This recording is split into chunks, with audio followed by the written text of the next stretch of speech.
Edgar Ocampo, bienvenido a esta entrevista. Qué gusto que nos acompañes el día de hoy. Pues es un honor tenerte en esta entrevista. Quisiera que comenzaras pues describiéndote, ¿no? Diciendo para los que no conocen quién es Edgar Ocampo, qué actividades realizas actualmente, cuál es tu perfil, tu formación profesional. Claro, Jorge. Oye, pues antes que nada, muchas gracias por la invitación. Estoy entusiasmado de que se hayan interesado en mí, en hablar de mí, de lo que he estado haciendo. Y pues un gustazo también hacer otra vez contacto, ¿no? Entablar contacto otra vez con los amigos y colegas de allá de Jalapa. Pues bueno, ¿quién soy? Bueno, originalmente tal vez la parte que más hacia el pasado la resumo un poco, ¿no? Soy originario de la Ciudad de México, crecí en Cancún, allá me interesé por la guitarra y luego me mudé a Jalapa para empezar con mis estudios de guitarra. Ahí hice toda mi licenciatura con el maestro Alfredo Sánchez y bueno, hice un año de intercambio a Canadá en la Universidad de Victoria. Ahí estuve con el doctor Alexander Don. Y después, bueno, a mi regreso concluí mis estudios y me fui a Salzburgo, a la Universidad Mozarteum. Ahí concluí mis estudios de maestría con el maestro Elliot Fisk. Y bueno, después de Salzburgo me mudé a Alemania. En Alemania estuve moviéndome de ciudades. Pero actualmente ya estoy mucho más estable en Regensburg y en Bamberg. Y estoy trabajando en ambas universidades, la Universidad de Regensburg y la Universidad de Bamberg, así se llaman. Y, y paralelamente también en una escuela de música, una escuela, lo que acá le llaman las escuelas estatales de música, si se podría decir, ¿no? Es la educación preuniversitaria del gobierno, digamos, ¿no? Educación musical preuniversitaria que el gobierno tiene para los niños, ¿no? Y pues paralelamente conciertos. He hecho mucha música de cámara. En Salzburgo hice muchísima, pero muchísima música de cámara. Y bueno, obviamente tuve que hacer muchos proyectos también solistas. Y de ahí, bueno, el tiempo aquí en Alemania ha sido también así, ¿no? Combinando ambas cosas. Y actualmente estoy haciendo unas transcripciones de los videos que te mandé. Hay una transcripción de la alemanda, de la partita 1004 para violín de Bach. Estoy trabajando la partita completa. Es un proyecto que en realidad empezó desde que estaba yo en Salzburgo, que revisé la Chacona con Elliot Fisk y siempre tuve esa idea de la partita completa, la partita completa. Y en diciembre dije, bueno, ahora es cuando, ¿no? Y bueno, ahora con este paro del coronavirus fue cuando dije, ahora sí, a darle a fondo con todo. La transcripción está prácticamente terminada, solamente tengo que pues, estudiarla más, obviamente, ¿no? La alemana, que fue con lo que empecé, es lo que ahorita tengo mucho más terminado y por eso fue que la mandé. Quisiera que regresáramos un poco en el tiempo, ¿no? Que nos hables de cuáles son los recuerdos que vienen ahora pues de Jalapa, ¿no? De la estancia que tuviste aquí, tan buenos recuerdos y también los inicios de tu formación, ¿no? Porque yo creo que mucho de la actividad y los intereses que tienes hoy en día se empezaron a dar justo en la ciudad de Jalapa, ¿no? Cuando pienso en el tema, es imposible no poner en la escena al maestro Alfredo, ¿no? Con las transcripciones que hizo sobre el clave bien temperado, ¿no? Y su pasión por la música de Bach. Obviamente eso me influyó muchísimo, muchísimo. A los pocos semestres, me acuerdo, ya estaba yo trabajando suites de Bach, de haber empezado ahí en la licenciatura en Jalapa, y me gustó, sencillamente me identifiqué, creo que como todos, en algún punto tenemos una etapa con Bach, ¿no? Solo que a mí me ha regresado una y otra vez, ¿no? Al ir pasando los años. Y pues ahorita estoy en una. Otra fue en el Mozarteum, digo, cuando revisé la Chacona. Dije, ahora es cuando, ¿no? O sea, era la inquietud, ¿no? De revisar la Chacona con un maestro que había sido alumno de Andrés Segovia y que había hecho la Chacona popular y todo eso. Era un episodio que no podía dejar pasar, ¿no? Entonces dije, ahora es cuando, y me clavé otra vez, ¿no? Con eso de Bach. Y ahorita lo estoy retomando. Sí, es una historia larga, ¿no?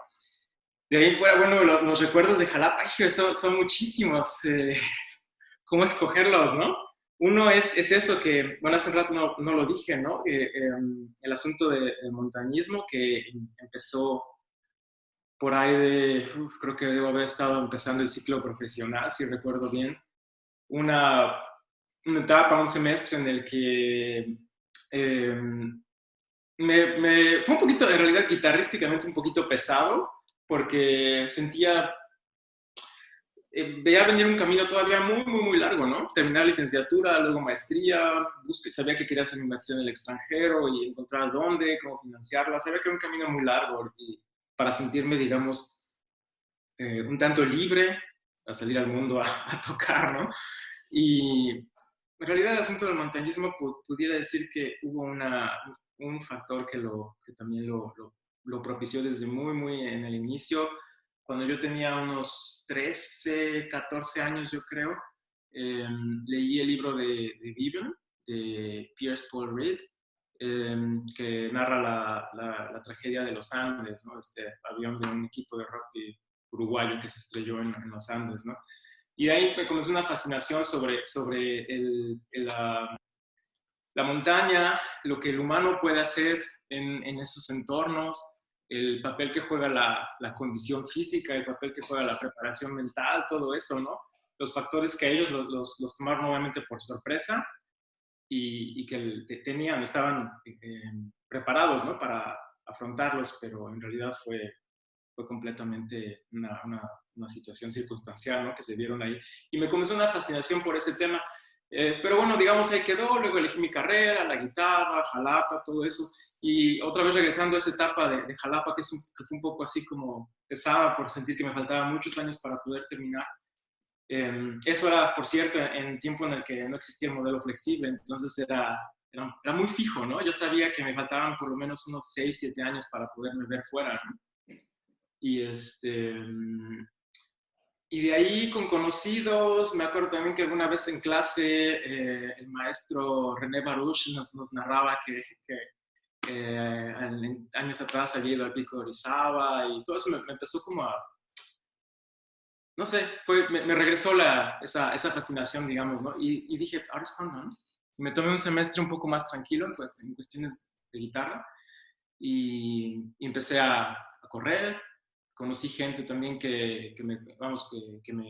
las que podía probarlo, obviamente, ir a hacer un viaje a la montaña, al Pico de Orizaba. Fue mi primer intento, ¿no? Y fue en lo que se consumó, vamos, de ser una pausa, decir quiero intentar algo y de poner toda mi energía y toda mi pasión por otro lado, terminó en que logré llegar a la cumbre en un primer intento, que por distintos factores a veces no es tan fácil, no es tan común. Es posible, ¿no? Pero entonces ahí me dejó clavado, vamos, me enganchó ese episodio, yo creo, ¿no? Y de ahí siguió, bueno, seguí yendo a la montaña, y cuando llegué a Salzburgo lo seguía teniendo, pero lo pausé un poco por el asunto de la guitarra. Dije, bueno, quiero sacar mi maestría, quiero enfocarme en eso, estoy en Salzburgo, es una etapa muy importante. Sí, fui a la montaña un poco en Salzburgo, pero en realidad... Retomando un poquito esa etapa de Jalapa, ¿cómo recuerdas que era el ambiente de guitarra en aquella época? Mis recuerdos del ambiente de la guitarra son obviamente, es una etapa que a mí me ha dado mucha fuerza siempre, ¿eh? Porque la guitarra es muy fuerte en Jalapa y es muy fuerte en México también, ¿no? A mí la verdad es que no dudaría en decir que vamos, ya no hay diferencia, ¿no? Entre el nivel guitarrístico en México y otros países, ¿no? Y tengo muy, muy presente eso, ¿no? Ese ímpetu, esas ganas de todos, ¿no? De hacer las cosas muy bien. Era muy, muy fuerte, ¿no? Y con una visión de sí, salir del país, afuera, los festivales en el extranjero, los estudios en el extranjero, ¿no? Pero sin saber que ya ahí se estaba gestando algo de por sí muy, muy fuerte, ¿no? Yo tengo muchísimo respeto a mi educación en la Universidad Veracruzana general y la guitarrística, ¿no? Que se destaca bastante. Edgar, háblanos ahora de cómo se da este cambio a vivir en Salzburgo. Bueno, un poco cómo tomas la decisión y cómo son esos primeros años, cómo es este cambio de ciudad, cambio de cultura, cambio de idioma. ¿Cómo recuerdas esa etapa, ese cambio? Creo que lo primero que se me viene a la memoria es la búsqueda de los apoyos económicos. Tuve la suerte de que yo apliqué para hacer maestría también en Canadá, en la Universidad de Victoria, donde había estado antes de intercambio. Sí, tuve la suerte de que siempre en donde metí mis papeles me aceptaban a la primera, pero el apoyo económico no vino a la primera. Entonces tengo muy presente eso, ¿no? De estar metiendo proyectos al FONCA, al PECTAF, ahí en Veracruz, también PECACRO en Quintana Roo. Y bueno, ¿cómo se dio? Pues a base de estar pidiendo becas, vino después el apoyo. Después de 2 años, creo, yo me gradué y regresé de Canadá y después de 2 años, tuvieron que pasar 2 años más para que me pudiera a Salzburgo. Y la llegada a Salzburgo fue, pues mira, yo viví Canadá y Salzburgo muy diferente, no nada más por lo cultural, sino porque yo venía de una experiencia en Canadá, de una inmersión muy fuerte, por así decir, pero fue mi idea. Yo dije, yo quiero meterme lo más profundo que se pueda en la cultura del lugar, ¿no? Cuando llegué a Salzburgo, como sabía que eso había sido también difícil, es interesante, pero también tiene sus complicaciones, dije, bueno, ahora me la voy a llevar un poco más leve, van a ser más años aquí por la maestría. Entonces me empecé pues a juntar más con otros latinos, extranjeros. Hay una como subcultura en el Mozarteum por tantos extranjeros que llegan ahí, ¿no? Entonces está la cultura austriaca, pero además el círculo de estudiantes es yo le llamaría así, una especie de subcultura.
A hablar ahora ya del tema que es música y deporte, ¿no? Bueno, ¿cómo retomas tú también esa actividad en Austria? y si nos pudieras hablar de cuáles son los factores que tú identificas que se relacionan también con la música. Sí, bueno, como te decía eso, ¿no? En Austria estaba yo con esa fijación, además las montañas, Salzburgo está al pie de los Alpes, estaba yo con esa fijación de retomar la montaña. Por mis estudios no lo hice tanto como quisiera, como hubiera querido en ese momento, pero a final de cuentas lo hice un poco y ya estando en Alemania, que no estoy tampoco tan retirado de los Alpes, me entré al Club Alpino Alemán y ahí es donde estaba haciendo viajes a la montaña desde hace como 3 o 4 años. Influyó también que cuando terminé mis estudios me sentí un poco más tranquilo, más libre, por así decir, ¿no? Para mis estudios de maestría me refiero. Más libre porque yo tenía también la fijación de probar la escalada en roca, ¿no? Y pues siempre está la pregunta de los dedos como guitarrista y eso, ¿no? Si funciona, si es conveniente. Una vez que me gradué dije, pues ahora es cuando, ¿no? Que por cierto, la última vez que estuve en Jalapa en el 2015, después de que toqué mi concierto, el último, por cierto, toqué varios conciertos esa vez en ese mes, en abril de 2015, después del concierto en Jalapa un amigo me dijo, oye, ¿no quieres ir al muro? Y dije, pues vamos, ¿no? Y de ahí empezó, cuando regresé a Alemania fue que me metí en eso, ¿no? Pero en realidad mi primer contacto fue con el muro, fue allá en Jalapa. Las uñas es donde creo que hay que poner atención, ¿eh? Porque está también a veces la preocupación de que los dedos se puedan dañar, por así decir, ¿no? Obviamente sí existe, ¿no? Pero también un entrenamiento apropiado te debe pues de apoyar y hacer fuerte, lo suficientemente fuerte y flexible como para que ambas actividades se combinen. La constancia es la clave, yo creo, ¿no? Si estás escalando constantemente y tocando constantemente, tal vez no te vas a poner a tocar después de escalar y no vas a escalar en la mañana en un día en el que tienes un concierto en la noche, ¿no? Pero un poco de constancia ha ayudado mucho, ¿no?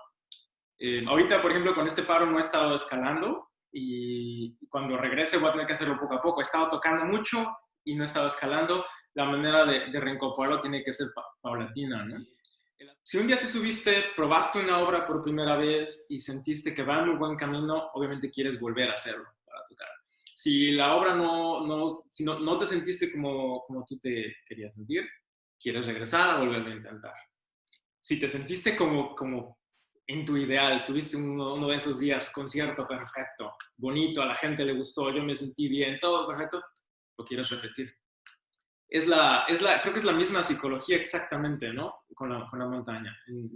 Logras una ruta, quieres ver si la puedes repetir. Es lo que me ha pasado, por ejemplo, con el Pico Orizaba, ¿no? El Pico Orizaba lo subí varias veces cuando estaba todavía en México y no me lo logro sacar de la cabeza. Quiero regresar y volver a subirlo. Hace un par de años estuve ahí, lo volví a subir y no es fácil. A veces hay un poco como la fantasía y en eso se parece mucho a la música también, ¿no? Dominar una obra y poderla tocar muy fácil y que todo se dé muy espontáneo, muy natural, ¿no? Pero la obra siempre es un reto, ¿no? Existe esa sensación, pero no siempre se da como uno quiere. Es lo mismo en la montaña. Hay veces que uno quisiera regresar y poderla subir fácil. Y existen esos días también, pero no es siempre. Hay muchos factores. Y en ese aspecto es muy, muy parecido a la preparación para un concierto, a la preparación para un ascenso. Edgar, quisiera que nos platicaras cuáles son las circunstancias que hacen que logres un ascenso exitoso o no. Yo sé que hay muchos factores, ¿no? Pero, por ejemplo, ahora que mencionas que has ido varias veces al Pico de Orizaba, ¿cuáles son los factores por los que sí puedes llegar o te puedes quedar en el intento? Bueno, el clima, obviamente, porque el clima es el que te puede decir desde entrada, hoy no subes. Y esa es variable además, ¿no? No es una cosa que puedas pronosticar, o bueno, se puede pronosticar, pero puede variar o puede alterarse, ¿no? En el transcurso de la Sí, semana. el estado del tiempo, ¿no? Es lo que creo que varias veces ha hecho ascensos muy difíciles en ocasiones que debían, vamos, que yo iba bien físicamente, anímicamente. Pero otro factor es lo mental, que vuelvo a que es muy parecido con el asunto de la música y la preparación para un concierto, la preparación mental, ¿no? Por ejemplo, te lo podría comparar con el asunto de los concursos, ¿no? Mientras más concursa uno, más fogueados están. Y a veces la gente que gana concursos ha concursado muchísimas veces, ¿no? Obviamente existen los casos de quienes ganan casi todo en lo que se paran desde el principio, ¿no? Pero existe también esa manera de prepararse, ¿no? Y es un tanto similar si estás constantemente, bueno, ahora te digo, lo combino con la escalada en roca, ¿no? Pero estás constantemente escalando, corriendo, trabajando lo físico. En algún punto, tu preparación mental está óptima, ¿no? Más allá de lo físico. Porque yo creo que la montaña cuenta más lo mental. Obviamente tienes que tener una condición física, pero yo ha habido ascensos en los que no me explico cómo me sentí tan bien, por así decir, porque físicamente no estaba tan preparado, pero anímicamente ahí estaba todo, ¿no? Yo creo que es siempre una combinación de factores de lo que pasa antes y de lo que crees que puede pasar después también, ¿no? A mí en la etapa de México, con los ascensos del Pico, el Ista también, ¿no? Era la, la motivación de algún día estar en otras cordilleras, ¿no? De subir a otras montañas. Y decía, bueno, esto es solamente un principio, ¿no? Está dificilísimo y me súper entusiasma y es lo que quiero, pero es solamente el principio. Y eso te hace llegar a la cima, ¿no? Obviamente, porque crees que después hay muchísimo más. Y bueno, sí lo hay, obviamente, ¿no? Pero también con los años me he ido dando cuenta que en realidad no hay cima fácil, así como no hay música fácil, justamente, ¿no? Sí, y que además no te puedes confiar, ¿no? Justo por este factor de riesgo que hablamos. A lo mejor piensas que es una escalada fácil, pero bueno, siempre hay un protocolo de seguridad en el que no te puedes confiar, ¿no? Aunque sea muy sencillo o hayas subido ya varias veces. Sí, sí, de hecho, mira, creo que a la fecha los ascensos más interesantes por combinación de factores, de los ascensos más interesantes que he tenido, sigue estando el Pico de Orizaba ahí, ¿eh? Tiene altura, tiene hielo, tiene, bueno, obviamente con eso la condición física, un poco de técnica, manejo de los crampones, esas cosas, ¿no? Eh, pero hay otro ascenso que se me viene a la mente que fue un poco circunstancial. Yo no sabía muy bien a dónde iba. Me metí me inscribí en un viaje del Club Alpino acá a un pico que se llama Pitzpalu. Está en la frontera de Suiza con Italia. Y pues cuando llegamos resultaba que teníamos que aplicar más técnicas de las que en realidad conocía. Ahí tuve que más o menos que me explicaran cómo hacerlo. Y al final fue un ascenso, además se cambió el plan, subimos por un lado de la montaña, bajamos por el otro, y sobre todo el descenso, fue muy pesado. Al bajar tuvimos que cruzar un glaciar completo, y ha sido regresar a la cabaña, y iba yo ya dando pasos lentos, pero lentos, ¿no? Y es algo que no, justamente eso, no puedes prever, ¿no? Yo había estado corriendo, me había estado sintiendo bien, y el ascenso, de hecho el ascenso hasta la cima fue relativamente sencillo, me sentí igual súper bien, ¿no? Y de repente el descenso, uy, te toma la sorpresa, ¿no? Y son cosas que no puedes saber, así como en la música, en un concierto, ¿no? De repente puedes estar fluyendo con la música muy bien y de repente algo sucede, ¿no? Que ya no estás tan adentro como quisieras. Y tienes que seguir, no hay de otra, ¿no? Son aspectos también algo que me gusta en ese aspecto de música, montaña, en los puntos en común, es el asunto de la creatividad. Muchos montañistas hablan de la creatividad. Eso me encanta, ¿no? Porque ¿cómo tienes que ser creativo? De repente estás parado en un lugar y tienes que resolver por dónde ir, tienes que pensar cuánto tiempo tenemos, están entrando nubes. Son asuntos donde entra la intuición y la creatividad también, ¿no? Y en el movimiento se llega a sentir también muy, muy gratificante como con el movimiento al momento de tocar, ¿no? Es una especie de... Justo es muy interesante este punto que mencionas, ¿no? O sea, se habla de creatividad en las ciencias, por ejemplo, ¿no? Uh-huh. Y ahora con este comentario, pues podemos decir que se habla de creatividad en los deportes y bueno, en casi todas las actividades humanas, ¿no? Tenemos estos procesos creativos. Sí, sí, exacto. Lo padre vamos, por un lado es eso, la creatividad en lo técnico, por así decirlo, porque muchas veces es decir, bueno, quieres cruzar un risco y no sabes bien cómo hacerlo, tienes que pensar cómo manejar la cuerda, todo eso, es creatividad, ¿no? Pero tiene una parte que es a mí lo que también me clava mucho, ¿no? Y donde digo, estoy en el centro de lo que quiero hacer, ¿no? Porque tiene una parte también, se vive como un tanto artística. Normalmente pensamos en el deporte, bueno, sobre todo en deportes de competencia, yo diría, o por hablar en este momento del montañismo, vamos a decir del montañismo, ¿no? Como absolutamente no artísticos, ¿no? No hay la parte, pues es, bueno, artística. Son estados meditativos, ¿no? Momentos, no sabes cuándo te van a llegar, pero en algún momento te llegan. Es como justamente tú tocas un concierto y durante el concierto va a haber momentos donde tal vez te cruce por la cabeza otra cosa, pero regresas y igual en la montaña y en la escalada, ¿no? A mí es algo que me gusta mucho de la escalada en roca. Son rutas cortas, 15, 20 metros, ¿no? Cuando estás haciendo escalada deportiva sobre todo. Pero son 5 minutos en los que estás, en los que tu entorno te forza a estar completamente concentrado, ¿no? Sí existe la distracción, pero se minimiza, ¿no?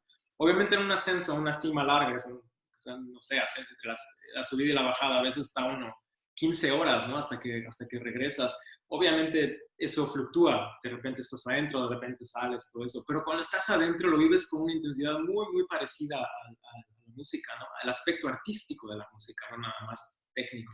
Sí, y que bueno, aquí también podríamos hablar de la técnica, porque justo la técnica me parece que se da en ese estado en el que todo puede fluir de manera adecuada, ¿no? Y donde justo no te estás preguntando, esto es técnica, ¿no? Simplemente haces y las cosas pueden fluir, y creo que aquí también se empalman bastante bien, ¿no? Lo que es la actividad del montañismo con la música, en esta referencia de la técnica. No sé si puedes hablarnos un poco de ello. Sí.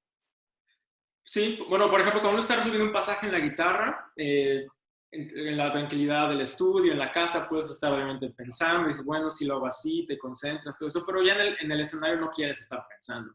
Quieres que los dedos lo hagan automáticamente. Lo piensas tal vez muy, muy, muy en el fondo de lo que te está pasando por la cabeza, pero en realidad uno no quiere estar pensando, quieres estarlo más bien haciendo, quieres estar sintiendo el movimiento, escuchándote y disfrutando lo que estás haciendo, ¿no? Y es algo también muy similar. Si de repente estás escalando vamos en la montaña en general, no quieres estar teniendo que pensar mucho, ¿no? Lo mejor es lo más padre es cuando te das cuenta que tu intuición resuelve problemas, por así decirlo, ¿no? Y documento mucho lo que hago, más que nada para acordarme después. Y me acuerdo de momentos, de situaciones y digo, podía haber sido difícil, pero se resolvió fácil, ¿no? Y trabajó la intuición. Es algo muy, muy interesante, ¿no? También. Y es técnica, justamente eso es la técnica, ¿no? En donde ya la tienes internalizada y fluye, ¿no? Sí, claro, la intuición y la improvisación también, ¿no? Porque a veces pensamos que la improvisación es hacer cualquier cosa y no, o sea, muchas veces tiene que ver también con el conocimiento de causa y cómo puedes resolver adecuadamente gracias a tu experiencia. Uh-huh. Ahorita que mencionas eso es un punto importante. Mira, en la mayoría, en el montañismo, la mayoría de los ascensos están llenos de improvisación. Justamente lo compararía más con un concierto en donde se improvisa, ¿no? Porque tienes un tiempo determinado, tienes tal vez, si estás improvisando con más músicos, una tonalidad determinada, hay ciertos factores, pero el camino tiene que todavía definirse, ¿no? Nosotros tenemos todo definido. Mientras más tengamos definido es mejor y de alguna manera más disfrutable, ¿no? En el montañismo es así, pero hay una tendencia ahora entre los escaladores de roca, en el free solo le dicen. Y no sé si estén familiarizados en el ambiente de la guitarra con eso, ¿no? Pero hay una figura actualmente muy, muy conocida en el mundo de los montañistas, Alex Honnold, un norteamericano de Estados Unidos, que es un fenómeno. Normalmente, como en la música también, el montañismo va evolucionando, una generación es mejor, la que sigue, pero este tipo de un brinco en palabras de otros montañistas, este tipo debió haber nacido tal vez 100, 150 años después, ¿no?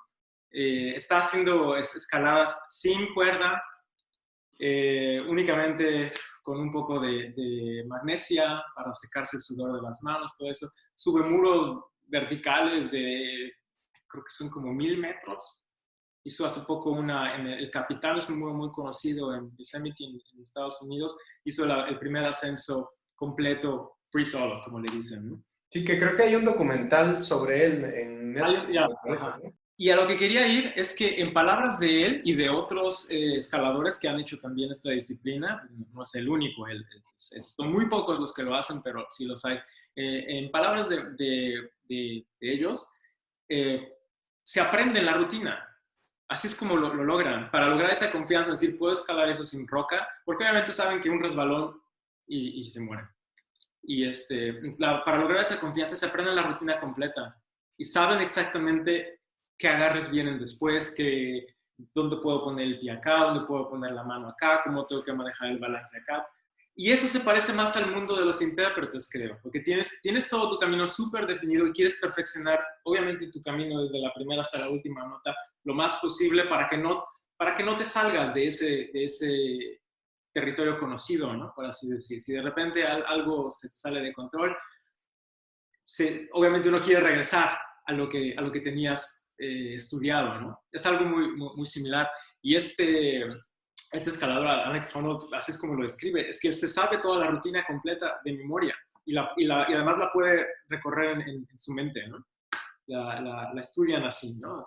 Completamente abstracto, que empieza aquí, que sigue después, y son muros larguísimos, ¿no? Son escaladas de 2, 3 horas y lo tienen todo en la memoria, ¿no? Eso, por cierto, es una técnica que en la música también se puede usar y es muy, muy útil también, ¿no? Pasar una obra completa en la mente.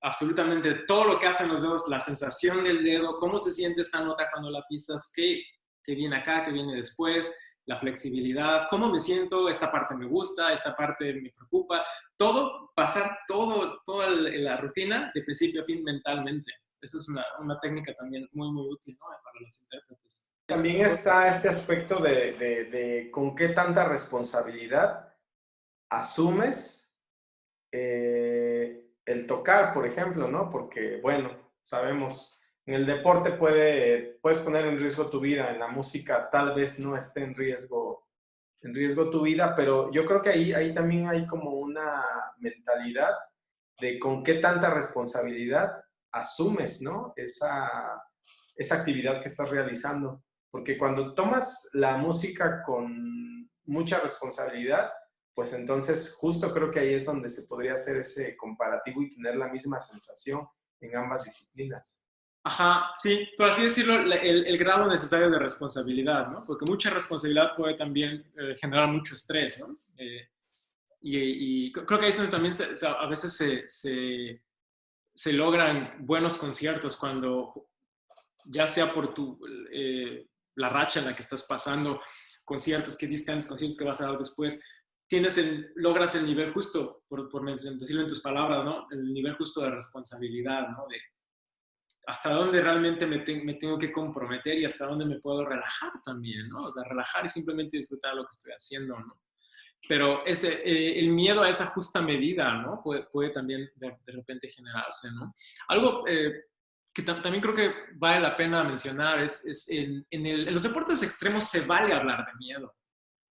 En la música, si hablas de miedo escénico, es así como, uy, no, ya es mal, ya es exceso, ya está mal. No está mal, ¿no? El miedo es nuestro...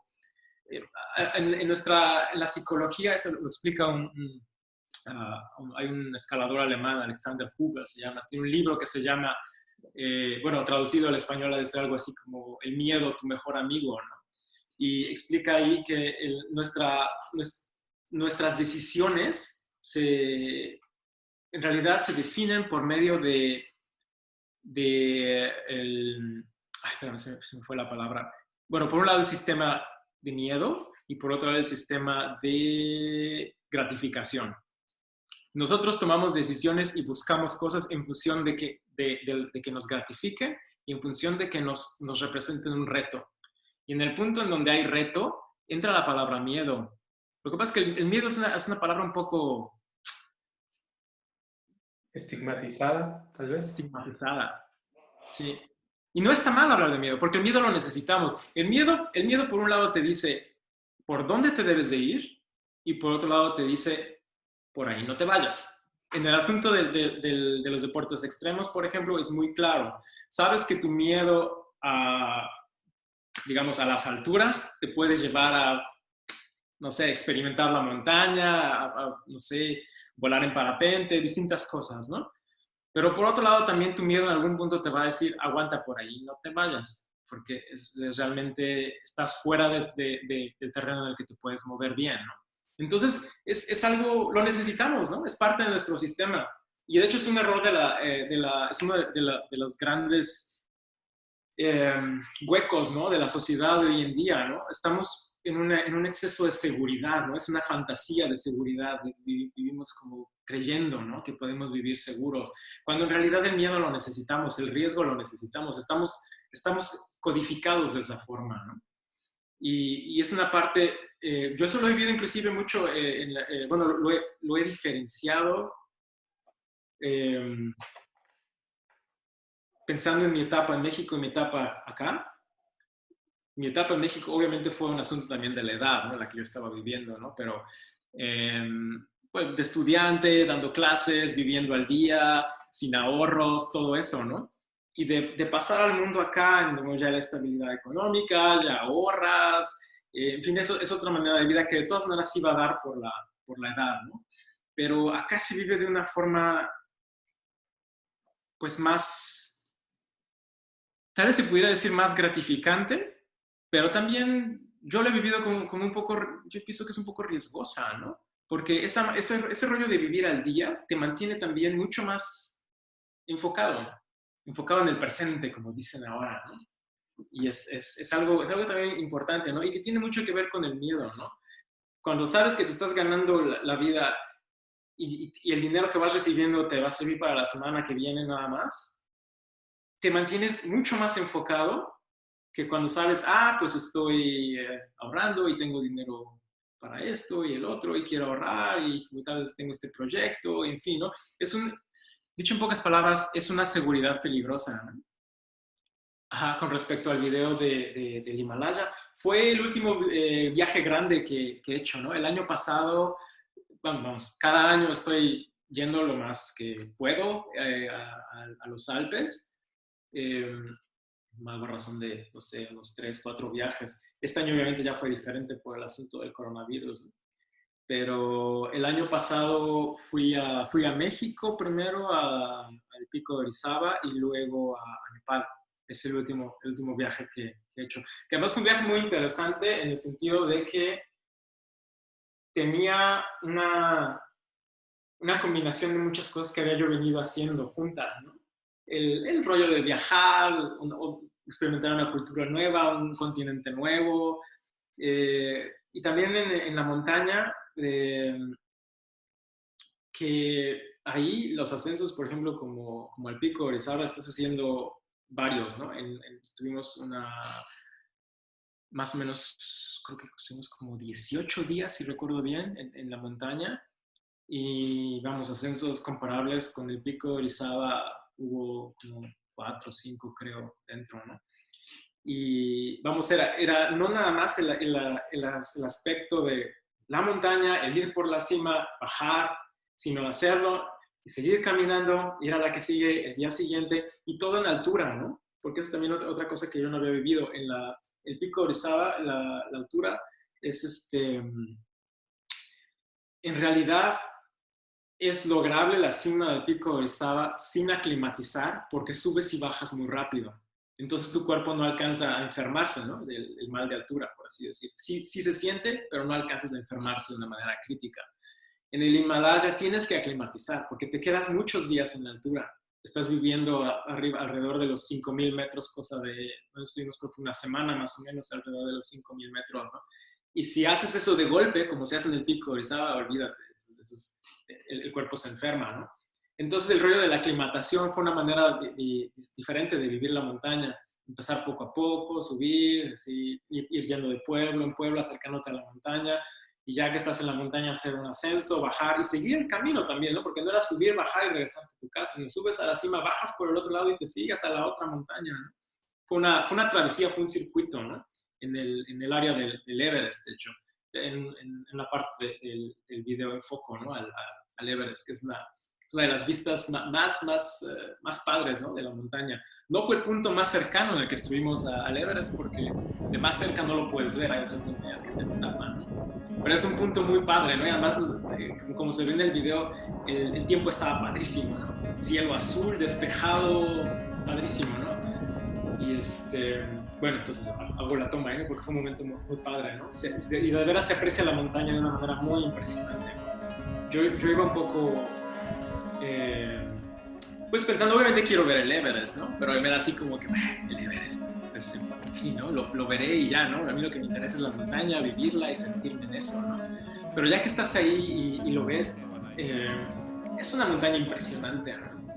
Más allá de ser la montaña más alta, sí tiene algo muy particular, ¿no? Que se siente en cuanto lo ves, ¿no?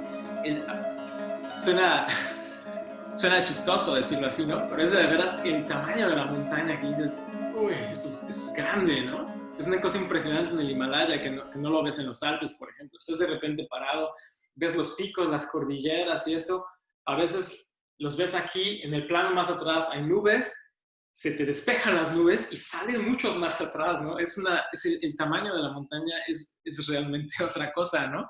Que obviamente es bien conocido, pero de todas maneras verlo fue una experiencia muy padre, ¿no?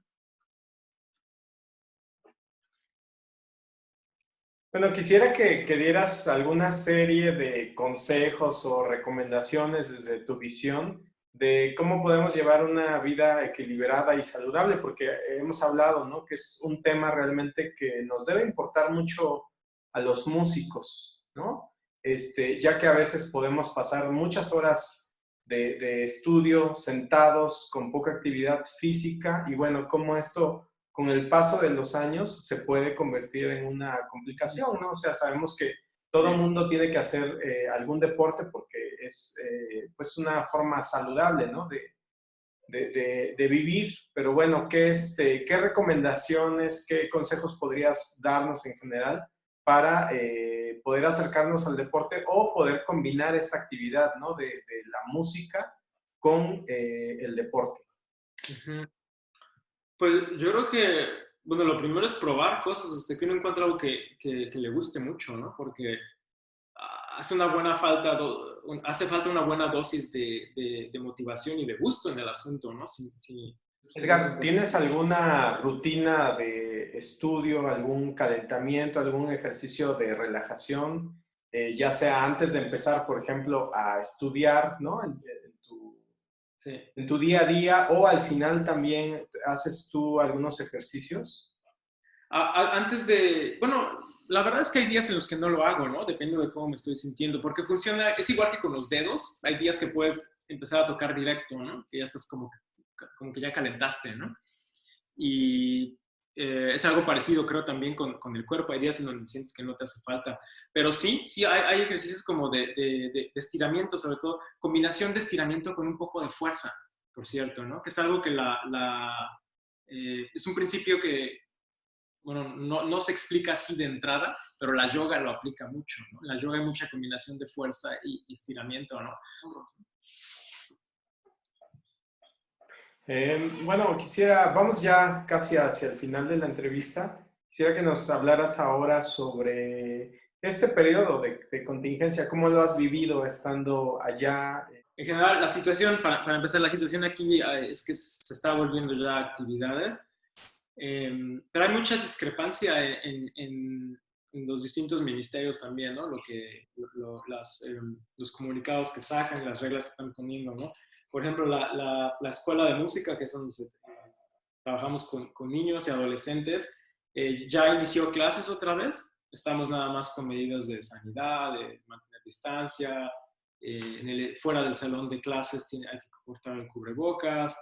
Pero en las universidades, tanto la Universidad de Regensburg como la Universidad de Bamberg, van mucho más atrás, ¿no? Allí, bueno, la Universidad de Regensburg está ahorita con que vamos a, este semestre completo se hace en línea, estoy dando clases en línea, por internet, vamos, y el que sigue puede ser que también, ya nos dijeron, tenemos que prepararnos para que pudiera ser el que sigue también, a mí me parece improbable, pero bueno, así lo dijeron. La Universidad de Bamberg estaba ya intentando hacerlo, pero bueno, luego sacaron también un reglamento que tenemos que portar cubrebocas en clase.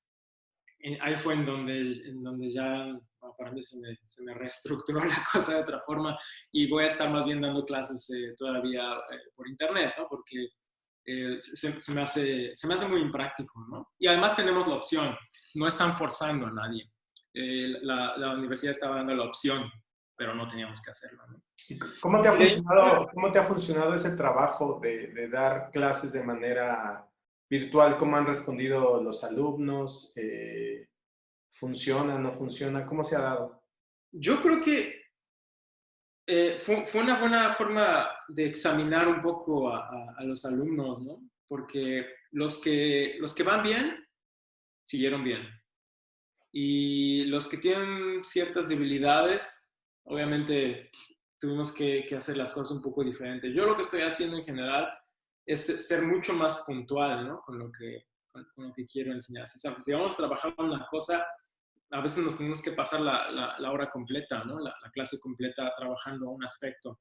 Como que no puedo variar tanto y trabajar varias cosas al mismo tiempo. Esa es una de las limitaciones que siento, ¿no?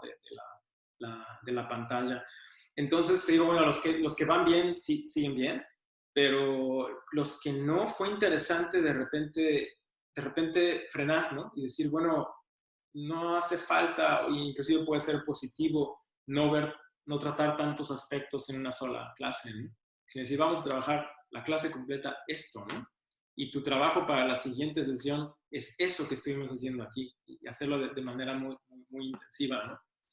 Aquí inclusive hasta por asuntos de tecnología, técnicos de la conexión, vamos, a veces hay que hablar más lento, hay que evitar, tengo que evitar estar, por ejemplo, tocando y hablando porque se satura a veces y no me escuchan bien, cosas que tienen que ver únicamente con, eso, ¿no? Con lo técnico. Y eso que me obliga a hablar menos, tocar menos y lo que digo, hacerlo mucho más puntual, ¿no? Eso creo que es un aspecto interesante que me está gustando para mantenerlo después, ¿no? Ya que todo esto acabe, intentar seguir estructurando las clases de esa forma, ¿no? Trabajar menos y más intenso. Pues por lo menos hacerlo más seguido, ¿no? No sé si cambia hacerlo siempre de esa forma, ¿no? De aquí en adelante, pero más seguido, ¿no? Detenerse, frenar, ¿no? Es algo que también he ido sintiendo con los años, ¿no? No nada más ahorita en esta situación en las clases, ¿no? Sino que pasan los años y uno quiere tocar, uno estudia más lento y más lento y más lento, ¿no? Y con más detalle, la capacidad del detalle va aumentando mucho, ¿no? Y es algo que le falta mucho a los alumnos, ¿no? Los alumnos física, mentalmente están al 100, están dándole fuerte y tocan y tocan y tocan y te preguntas, pero ¿por qué pasas por ese pasaje una y otra vez y no te sale, ¿no? Detente un momento, no hay problema en que no te salga, que sea un pasaje difícil, es humano, eso nos pasa a todos, ¿no?